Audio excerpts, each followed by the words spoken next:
বিকাশ রঞ্জন ভট্টাচার্য বলছেন। বলছি, সুপ্রিম কোর্টের নির্দেশ পালনে বাধ্য রাজ্য সরকার, তাই ফের পরীক্ষায় বসতেই হবে চাকরিহারাদের। নবান্ন থেকে সাংবাদিক সম্মেলনে জানিয়ে দিলেন মুখ্যমন্ত্রী মমতা বন্দ্যোপাধ্যায়। কি বলবেন? এতদিন তিনি মানব না করে ন্যাকাম করছিলেন। সেই স্বার্থপর মানুষটা তো মুখ্যমন্ত্রী তিনি এবং তার দলের লোকেরা। তিনি যারা চাকরি বিক্রি করেছেন, টাকা নিয়ে চাকরি দিয়েছেন, দুর্নীতি করেছেন, সেই দুর্নীতির জন্য চাকরি দিলে দিয়েছে। চাকরিগুলো যাওয়ার জন্য সম্পূর্ণ কৃতিত্ব হচ্ছে এই রাজ্যের মুখ্যমন্ত্রী।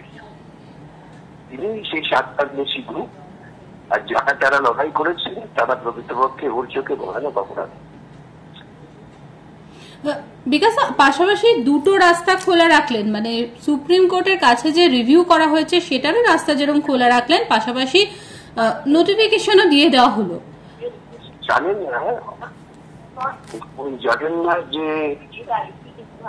অ্যাপ্লিকেশন করে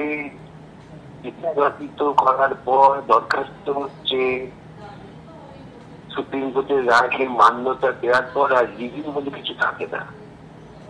আসলে ওকে যারা পরামর্শ দিচ্ছেন তারা হয়তো বোঝাননি যে রিভিউ এটা তো ওদের আগেই বোঝা উচিত ছিল। আমি তো ওদের বহুবার বলেছি যে আপনারা মুখ্যমন্ত্রীর মিথ্যা কথায়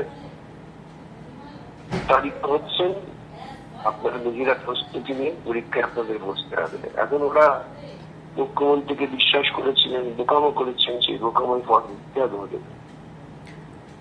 তাহলে কি মুখ্যমন্ত্রী যেটা বলেছিলেন যে আমার নানা রকম উপায় আছে, এ বি সি ডি, তাহলে সব উপায় কি ফেল করলো সুপ্রিম কোর্টের নির্দেশের কাছে? মুখ্যমন্ত্রী মিথ্যা কথা বলতে অভ্যস্ত, তিনি মিথ্যা কথাই বলেছিলেন। ওদের উত্তেজিত করেছিলেন যারা মামলা করে আইনজীবী তাদের বিরুদ্ধে, ভেবেছিলেন এটা করে উনি বাজারে একটা হাততালি জোগাড় করতে পারবেন। লোকের থেকে একটা হাততালি পেয়েছিলেন, কিন্তু উনি চূড়ান্ত ভাবে দুর্নীতি করেছেন এবং দুর্নীতিকে আড়াল করবার জন্য এই সমস্ত খেলা খেলেছেন, সেটা আজকে পরিষ্কার হয়ে গেল।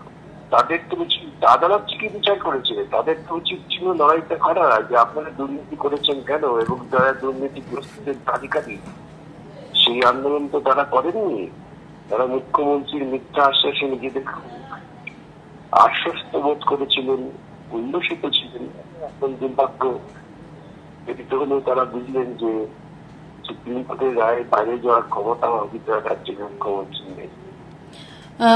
আজকে চাকরিহারাদের প্রসঙ্গে মুখ্যমন্ত্রী যে সাংবাদিক সম্মেলন করে সুপ্রিম কোর্টের যে নির্দেশ সেটা শিরোধার্য করে নিলেন। একইভাবে ডিএ মামলার ক্ষেত্রে সুপ্রিম কোর্ট যে রায় দিয়েছে 25% হারে 6 সপ্তাহের মধ্যে সমস্ত ডিএ দিতে হবে, তাহলে আশা করা যায় মুখ্যমন্ত্রী কি সুপ্রিম কোর্টের রায়টাই মেনে নেবেন? আমি এই মুখ্যমন্ত্রীর কিছু আশা করি না। এই মুখ্যমন্ত্রীর একটাই আমি আশা করি যে তিনি আবার প্রবঞ্চনা করবার জন্য প্রস্তুতি নিচ্ছেন। আইনত তারা পাবেন, এটি তারা হকদার, এখন তাদের এটা লড়াই করে আদায় করতে হবে। এই মুখ্যমন্ত্রীর উপর ভরসা করে থাকতে পাবেন কিনা আমি জানি না। ধন্যবাদ বিকাশ দা, অনেক ধন্যবাদ।